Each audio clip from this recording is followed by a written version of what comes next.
कल ही एक डाटा आया, मैं न्यूज देख रहा था कि इस बार 3 से 4 करोड़ लोग कावड़ लेने जाएंगे। और उसी डाटा में लिखा था कि हर कावड़िया कम से कम भी खर्च लगाए तो 3 से 4 हजार रुपया खर्च करता है, और कावड़ में का जो व्यापार है 1000 करोड़ का है। भैया किसकी जेब से निकल रहा है 1000 करोड़ और किसकी जेब में जा रहा है, बस ये तय कर लो, ये तय कर लो। कथावाचक कोई भी हो, चाहे वो ब्राह्मण हो, चाहे वो फिर सूरजपाल जाटव हो, ले जाके तो आपको अंधविश्वास और पखंडवाद में ले जाएगा ना। इन कथावाचकों का बाइकआउट करना होगा, समाज के लोगों को शिक्षा के रास्ते पे लाना होगा, इस कावड़ के रास्ते को तोड़ना होगा। ताकत से नहीं तोड़ सकते, हमें और आपको मिलकर अपने समाज के अंदर निकलना पड़ेगा। जैसे आरएसएस के लोग जाते हैं ना, केवल आरएसएस को कोसने से काम नहीं चलेगा, उनकी कार्यशैली में अगर कोई अच्छाई है तो वो हमें ग्रहण कर लेनी चाहिए। हमें अपने समाज के बीच, अपने गांव देहात में अपने लोगों के बीच जाना पड़ेगा, क्योंकि दलित पिछड़े आदिवासियों के बच्चों का ही इस्तेमाल धार्मिक जुलूसों में होता है।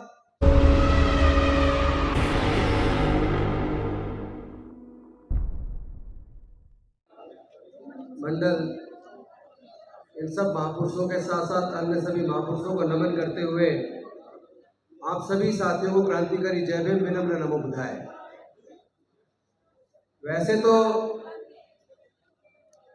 नवीन कुमार जी ने, डॉक्टर रतनलाल जी ने और अन्य हमारे जो साथी नीरज पटेल जी और अन्य ने सारी बातें रख दी, मैं रिपीटेशन तो नहीं करूंगा, लेकिन हमने बुजुर्गों से सुना था, जैसा राजा वैसी प्रजा। मैं चाहता हूं भाई, अगर बात करनी है तो बाद में कर लेना, या तो मैं बैठता हूं, नहीं तो थोड़ा 10 मिनट दो। हम लोग यहाँ 2 बजे से बैठे हैं, हम 2 बजे पहुंचे हैं। हमने सुना था बुजुर्गों से, जैसा राजा वैसी प्रजा। सम्राट अशोक बौद्ध बने तो पूरा भारत बौद्ध बना। आज उल्टा हो गया है, राजा की सोच प्रजा की सोच के हिसाब से तय हो रही है। जैसी प्रजा वैसा राजा। डॉक्टर बाबा साहेब अम्बेडकर जी ने तो जब संविधान सभा में इस बात पे चर्चा शुरू हुई कि अब अंग्रेज जाने वाले हैं, हमें अपनी सरकार चुननी है, तो वोट का अधिकार किस किस को मिलना चाहिए। संविधान सभा के ज्यादातर सदस्य वोट का अधिकार केवल इनकम टैक्स पेई को देना चाहते थे, बड़े जमींदारों को देना चाहते थे, ग्रेजुएट्स को देना चाहते थे। तो अगर बाबा साहब चुप रह जाते तो वोट का अधिकार केवल जो ग्रेजुएट थे, या जो बड़े जमींदार थे, या जो इतने बड़े बिजनेसमैन थे कि इनकम टैक्स देते थे, फिर तो वोट का अधिकार उन्हीं को मिलता। ना महिलाओं को मिलता, ना दलितों को मिलता, ना पिछड़ों को मिलता, ना आदिवासियों को मिलता, ना गरीबों को मिलता। तो सरकारें जो चुन के आती, उनको चुनने का काम 5% लोग करते, और सरकारें भी उन 5% लोगों के लिए काम करती। लेकिन डॉक्टर बाबा साहेब अम्बेडकर संविधान सभा के सामने अड़ गए और उन्होंने कहा कि देश में रहने वाले तमाम लोग, किसी भी जाति धर्म के हो, अमीर हो या गरीब हो, पढ़े लिखे हो या अनपढ़ हो, सभी लोगों को वोट का अधिकार समान रूप से मिलेगा। 1 मैन 1 वोट, 1 वोट 1 वैल्यू। तो वो तो लोगों को वोट का अधिकार और उसकी वैल्यू देकर गए, लेकिन हमने अपने वोट के अधिकार को और उसकी वैल्यू को 0 कर दिया, क्योंकि हम तो फिर 500 रुपए में, 1000 रुपए में शराब की बोतल में अपनी वोट को बेच रहे हैं। और जब जब न्याय की बात आती है, हक और अधिकार की लड़ाई को लड़ने की बात आती है, जब हिस्सेदारी भागीदारी की बात आती है, जैसा नवीन कुमार जी कह रहे थे कि वो जो कावड़ के दौरान सरकारी आदेश निकला कि भाई जिसका जहाँ ठेला है या दुकान है फल की या सब्जी की, खाने की, वो अपना नाम लिखे। उसका मकसद केवल मुसलमानों की पहचान करना नहीं था, उनका मकसद उन लोगों की पहचान करना था कि संविधान बचाने के लिए कौन कौन कौन लड़ाई लड़ रहा है। संविधान के रक्षा की और सामाजिक न्याय की कौन कौन लड़ाई लड़ रहा है। जाति जनगणना की हिस्सेदारी भागीदारी की लड़ाई कौन लड़ रहा है। उनको पहचानना है, फिर उनको ठिकाने लगाना है। तो मैं साथियों आप सबसे पूछना चाहता हूं, वो जो पहचान करने वाला है बस उसको पहचान लो, वो 12% है। 12% देश के 88% को ठिकाने लगाने चला है। तो ये कमजोरी उसकी है या हमारी है। जब सामाजिक न्याय के लिए कोई बड़ा आह्वान किया जाता है तो पता चलता है संख्या से कि सामाजिक न्याय की लड़ाई को लड़ने वालों की संख्या कितनी है। उन लोगों ने नारा दिया इस बार 400 पार। ये नारा क्यों दिया था? इसमें कोई संदेह नहीं है कि वो देश के संविधान को बदलना चाहते थे। वो लोग संविधान बनाने वालों से नफरत करते हैं। वो सामाजिक न्याय की बात करने वालों से नफरत करते हैं। जिसकी जितनी संख्या भारी उसकी इतनी हिस्सेदारी, इस बात को कहने वालों से नफरत करते हैं। इसीलिए उन्होंने संसद भवन के प्रांगण से डॉक्टर बाबा साहेब अम्बेडकर जी की प्रतिमा को, शिवाजी महाराज की प्रतिमा को, ज्योतिबा फूले जी की प्रतिमा को और उसके साथ साथ बिरसा मुंडा की प्रतिमा को वहां से हटाया और एक किनारे में जाकर लगा दिया। उनको ये लग रहा था कि 400 पार आ जाएगा और हम संविधान को बदल देंगे। जैसा कि उनके बहुत सारे लोग जो चुनाव लड़ रहे थे लोकसभा का या पहले सांसद रह चुके, जो अपने भाषण में बोल रहे थे कि 400 पार मिलेगा तो हम संविधान को बदल पाएंगे, तो ये केवल नारा नहीं था, ये उनका षड्यंत्र था। और उसी षड्यंत्र इस ओवर कॉन्फिडेंट होके कि हम 400 पार लाएंगे, संविधान बदल देंगे, उन्होंने सोचा कि भाई 3 तारीख की रात को एग्जिट पोल आएगा और 4 को 400 पार आएगा। तो 3 की रात को रातों रात जिस वक्त एग्जिट पोल का चल रहा था काम, उसी वक्त हमारे महापुरुषों की मूर्तियों को हटाने का काम चल रहा था ताकि इनको भी किनारे लगा दे और 400 पार लाने के बाद संविधान को भी किनारे लगा दे। लेकिन भला हो सामाजिक न्याय की लड़ाई को लड़ने वाले लोगों का, क्योंकि जो लोग यहाँ इसी कॉन्स्टिट्यूशन क्लब में अलग अलग समय पर संविधान बचाने की गुहार लगाते थे, सामाजिक न्याय की बात करते थे, हिस्सेदारी भागीदारी की बात करते थे, उसने राजनीतिक पार्टियों को विशेष रूप से इंडिया गठबंधन को बाध्य किया कि हमारे मुद्दों को आप चुनाव का मुद्दा बनाइए। ये हमारी और आपकी सफलता है कि इस कॉन्स्टिट्यूशन क्लब में बार बार जो हमने हैमर किया, तो इंडिया गठबंधन ने जाति जनगणना को भी, सामाजिक न्याय को भी, हिस्सेदारी भागीदारी को भी इस चुनाव का मुद्दा बनाया। और इस चुनाव के अंदर उस भारतीय जनता पार्टी को, उस निरंकुश ताकत को, उस तानाशाह को 240 पर रोक दिया और उनका सपना रह गया। लेकिन साथियों, मैं एक बात कहना चाहता हूं, लड़ाई चुनाव तक सीमित नहीं रहनी चाहिए।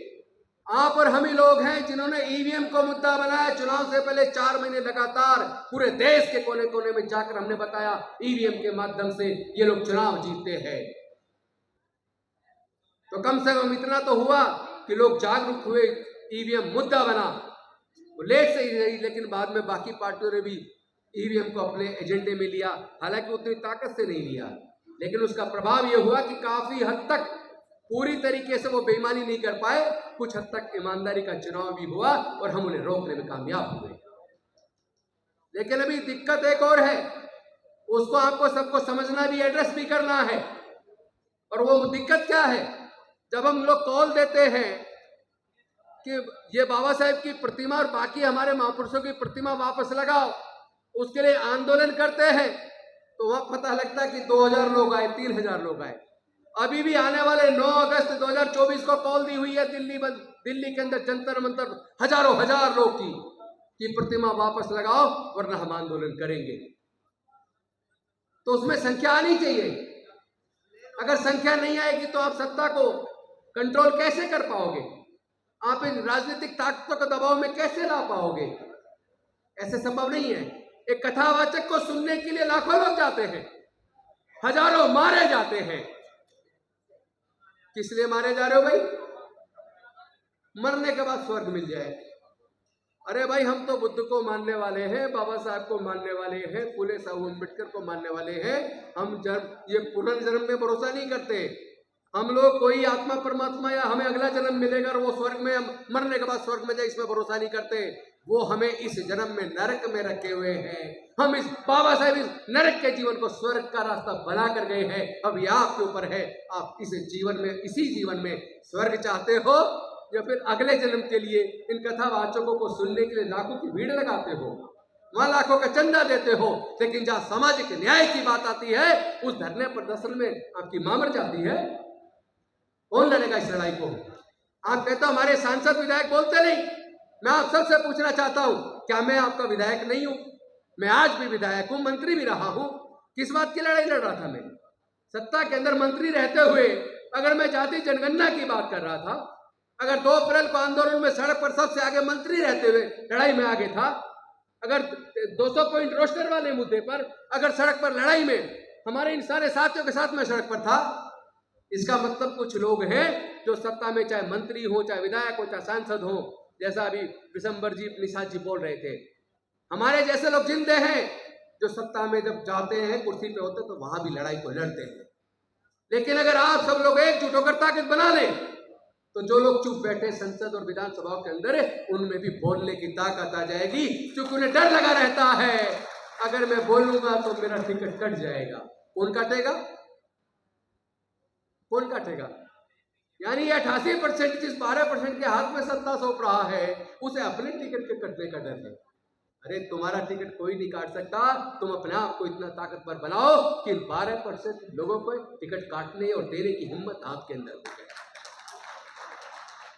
समाज को ताकतवर बनाओ। अरे हम और आप लगभग 2,500-3 हजार साल गुलाम रहे। इस गुलामी से बाहर डॉक्टर बाबा साहब अम्बेडकर और हमारे बाकी महापुरुषों ने हमें बाहर निकाला। हमारे लिए पढ़ाई का रास्ता खोलकर, शिक्षण संस्थानों में रिजर्वेशन देकर, सरकारी नौकरियों में रिजर्वेशन देकर जो उन्होंने हमारे तरक्की का रास्ता बनाया था, हमारे इन्हीं सांसदों के, विधायकों के, मंत्री के रहते हुए उन्होंने ऐसी शिक्षा नीति बना दी कि सरकारी engineering college, medical college, management college, law college के अंदर भी अगर आपको 4 साल और 5 साल की डिग्री अपने बच्चे को करानी है तो 15-20 लाख रुपया आपकी जेब में होगा तो आपका बच्चा इंजीनियर बन पाएगा। इसका मतलब शिक्षा को अब छीनना नहीं है। अब मनुस्मृति की जरूरत नहीं है कि कोई मनुस्मृति दोबारा वो लागू करेंगे, बाबा साहब के संविधान को खत्म करके फिर से आपके पढ़ने के अधिकार को छीन लेंगे। वो जानते हैं ये संभव नहीं है प्रजातंत्र के अंदर, लेकिन उन्होंने शिक्षा को इतना महंगा कर दिया कि पैसे के अभाव में आप अपने आप ही पढ़ाई छोड़ दोगे। 12वीं पढ़ के आप क्या बन जाओगे? कहते हैं हम एजुकेशन फ्री दे रहे हैं। अरे 12वीं तक की एजुकेशन फ्री लेके हम क्या बनेंगे? हम तो तब माने ये सरकारें हमारी हायर एजुकेशन की फीस का खर्चा सरकारें उठाए। देश के सारे संसाधन, सारे बैंक, सारी इंश्योरेंस कंपनियां, गैस कंपनियां, पेट्रोलियम कंपनियां, MTNL, BSNL सब कुछ वो बेच चुके हैं। रेलवे, पोर्ट सब कुछ वो बेच चुके हैं। और जो बिक गया वहां आपके नौकरी के अवसर खत्म हो गए, सब कुछ प्राइवेटाइज हो रहा है। तो जब नौकरी होगी ही नहीं, यानी शिक्षा महंगा करके उन्होंने हमारे लोगों से शिक्षा छीन ली और नौकरियों को प्राइवेटाइज करके उन्होंने हमारे लोगों से भविष्य में हमारे युवाओं को मिलने वाली नौकरियां छीन ली। जब ना शिक्षा होगी ना नौकरी होगी तो हमारे और आपके बच्चे क्या बनेंगे? वो मजदूर बनेंगे। और जो मजदूर बनेगा वो मजबूर बनेगा, और जो मजबूर हो जाएगा वो गुलाम हो जाएगा। इसी के ऊपर ज्योतिबा फूले जी ने कहा था, ज्ञान बिना मति गई, मति बिना नीति गई, नीति बिना गति गई, गति बिना धन गया, और धन के अभाव में हम लोग गुलाम और गरीब हो गए। तो साथियों, क्या फिर से आप अपने बच्चों को गुलाम देखना चाहते हो? आपके आचरण से, आपके व्यवहार से यही प्रतीत होता है कि आप अपने बच्चों को गुलामी की तरफ धकेल रहे हैं। कैसे धकेल रहे? मैं आप सबसे पूछना चाहता हूं, ये जो कावड़ लेने जा रहे हैं, इसके अंदर क्या किसी ब्यूरोक्रेट का बच्चा जाता है? क्या कावड़ लेने किसी ब्राह्मण बनिए ठाकुर का बच्चा जाता है? किसी पूंजीपतिया का बच्चा जाता है? किसी नेता का बच्चा जाता है? अगर जो अरबों खरबों कमा रहे हैं उनके बच्चे कावड़ लेने नहीं जाते, तो आपकी हमारी बहन बेटी, हमारे बेटे, हमारे लोग, हमारे बच्चे ये कावड़ लेने क्यों जा रहे हैं? जब वो जो पढ़ रहा है वो कावड़ लेने जा रहा है तो 20 दिन कम से कम अपनी पढ़ाई मार रहा है। और जो फैक्ट्री में काम कर रहा है, कारखाने में काम कर रहा है, वो अगर कावड़ लेने जा रहा है तो कम से कम 20 दिन की उसकी दाढ़ी मारी जा रही है। और कई बार तो वापस आने के बाद मालिक कहता अब तुझे कल से आने की जरूरत नहीं, हमने दूसरा रख लिया। तो जहां जाने से तुम्हारी तरक्की नहीं है बल्कि आपकी गरीबी बढ़ रही है। कल ही एक डाटा आया, मैं न्यूज देख रहा था कि इस बार 3 से 4 करोड़ लोग कावड़ लेने जाएंगे। और उसी डाटा में लिखा था कि हर कावड़िया कम से कम भी खर्च लगाए तो 3 से 4 हजार रुपया खर्च करता है, और कावड़ में का जो व्यापार है 1000 करोड़ का है। भैया किसकी जेब से निकल रहा है 1000 करोड़ और किसकी जेब में जा रहा है? बस ये तय कर लो, ये तय कर लो। कथावाचक कोई भी हो, चाहे वो ब्राह्मण हो, चाहे वो फिर सूरजपाल जाटव हो, ले जाके तो आपको अंधविश्वास और पाखंडवाद में ले जाएगा ना। इन कथावाचकों का बाइकआउट करना होगा, समाज के लोगों को शिक्षा के रास्ते पे लाना होगा, इस कावड़ के रास्ते को तोड़ना होगा। ताकत से नहीं तोड़ सकते, हमें और आपको मिलकर अपने समाज के अंदर निकलना पड़ेगा। जैसे आरएसएस के लोग जाते हैं ना, केवल आरएसएस को कोसने से काम नहीं चलेगा, उनकी कार्यशैली में अगर कोई अच्छाई है तो वो हमें ग्रहण कर लेनी चाहिए। हमें अपने समाज के बीच, अपने गांव देहात में अपने लोगों के बीच जाना पड़ेगा, क्योंकि दलित पिछड़े आदिवासियों के बच्चों का ही इस्तेमाल धार्मिक जुलूसों में होता है, दलित पिछड़े आदिवासियों के बच्चों का ही इस्तेमाल दंगों में होता है, और दंगे में मरने वाले भी वही, और मारकर जेल जाने भी वही वाले भी वही, और बर्बाद होने वाले भी वही। कावड़ में जाने वाले भी वही, पैसा गंवाने वाले भी वही, नौकरी गंवाने वाले भी वही। तो भैया हमें अब ये तो तय करना पड़ेगा ना कि हमें अपने दलित पिछड़े आदिवासी, हमारे गरीब लोगों के घरों में जाके हमें उनका ब्रेन वॉश करना पड़ेगा। उन्हें बताना पड़ेगा तुम्हारा तरक्की का रास्ता कहाँ है। अपने अगले जन्म के स्वर्ग के चक्कर में पड़ने की बजाय अपने इस जन्म के नरक से तो अपने आप को बाहर निकाल के इस जन्म को तो स्वर्ग बना लो। बाबा साहेब तो रास्ता बता गए, बुद्ध भी रास्ता बता गए। चलना किसको है? चलना आपको है, कोई आपको जबरदस्ती नहीं ले जाएगा। बुद्ध ने खुद कहा था, जब बुद्ध से पूछा कि क्या जो आपकी बात को सुनता है या आपका जो आपको आत्मसात करता है, क्या वो हर आदमी मोक्ष प्राप्त कर लेता है? तथागत बुद्ध ने कहा था मैं मोक्ष दाता नहीं हूँ, मार्गदाता हूँ। और साथ में उन्होंने कहा कि मैं तो मार्ग बताता हूँ, जो उस मार्ग पे चलेगा उसके जीवन से दुख दूर हो जाएंगे, उसका कल्याण हो जाएगा। और जो उस मार्ग पे चलने की बजाय दूसरे मार्ग पे चला जाएगा उसका कल्याण नहीं होगा, उसके दुख दूर नहीं होंगे। तो उसी प्रकार आपको तय करना है कि समाज को अंधविश्वास से, पाखंडवाद से बाहर निकालना है कि नहीं निकालना। अपने बच्चों को, अपनी बहनों को, अपने बेटियों को, अपने बेटों को जहां ये सामाजिक चर्चाएं हो वहां अपने परिवार को लाना है या केवल पुरुषों को लेके आना है? क्योंकि आप पुरुष तो आके सुन रहे हो, आपकी पत्नी बच्चे सुन नहीं रहे, तो उन्हें कैसे पता चलेगा तुम्हारा लूटने वाला कौन है, तुम्हारी हकमारी कौन कर रहा है? तो अगर अपने लोगों को एहसास कराना है, क्योंकि आदमी निकलता है सुबह रात को घर में जा रहा है, महिलाएं भी अब हालांकि काम धंधे वाली नौकरी में आ गई है, लेकिन अभी भी मेजोरिटी में महिलाएं घर देख रही है। तो बच्चों का लालन पालन तो माँ कर रही है, दादी कर रही है, बुआ कर रही है, बेटी कर रही है। तो संस्कार भी वही दे रही है। पड़ोस में जागरण हो रहा है, वो जागरण सुनने जा रही है, कथावाचक आ रहा है उसको सुनने जा रही है, बच्चों को साथ ले जा रही है। तो भैया संस्कार किसके सीख रहे हैं बच्चे? संस्कार उनके सीख रहे हैं। आप यहाँ लेके आओगे तो ये वाले संस्कार सीखोगे जो हम समझा रहे हैं, और वहां अगर आप यहाँ अकेले आओगे और आपकी पत्नी जागरण में जाएगी, कथावाचक को सुनने जाएगी, तो संस्कार उनके पनपेंगे। इसलिए जीत उनकी हो रही है, हार आपकी हो रही है। 12% सत्ता में काबिज है और 88% मांग रहा है कि हमें ये दे दो, हमें वो दे दो। अरे भाई, जो देने वाला है, जो फाइनेंस मिनिस्टर है भारत सरकार का या प्रधानमंत्री है भारत सरकार का, जिसने पूरे देश का बजट एलोकेट करना है, उससे मांग रहे हो, मांगने वाले बनो ना, मांगने वाले मत बनो, देने वाले बनो। तो ये आपको समझना पड़ेगा कि जो देश की नीति निर्धारित करता है ब्यूरोक्रेट, उसमें आपकी हिस्सेदारी कितनी है। जिससे न्याय मांगने जाते हैं हाई कोर्ट, सुप्रीम कोर्ट में जो जज होते हैं, वहां आपकी हिस्सेदारी कितनी है। जो कोलिजियम हाई कोर्ट में और सुप्रीम कोर्ट में जज बनाने का रास्ता बनाता है, उस कोलिजियम में आपके हाई कोर्ट, सुप्रीम कोर्ट में जज कितने हैं। तो अगर वहां आपकी हिस्सेदारी भागीदारी नहीं है तो आप हमेशा मांगते रहोगे लेकिन मिलेगा नहीं। तो लड़ाई को तेज करना पड़ेगा और ईमानदारी से करना पड़ेगा, समर्पित होकर करना पड़ेगा, तब हम लड़ेंगे भी और जीतेंगे भी, कामयाब होंगे। इन्हीं शब्दों के साथ जय भीम, जय भारत, जय संविधान, जय जय जय जय जय भीम।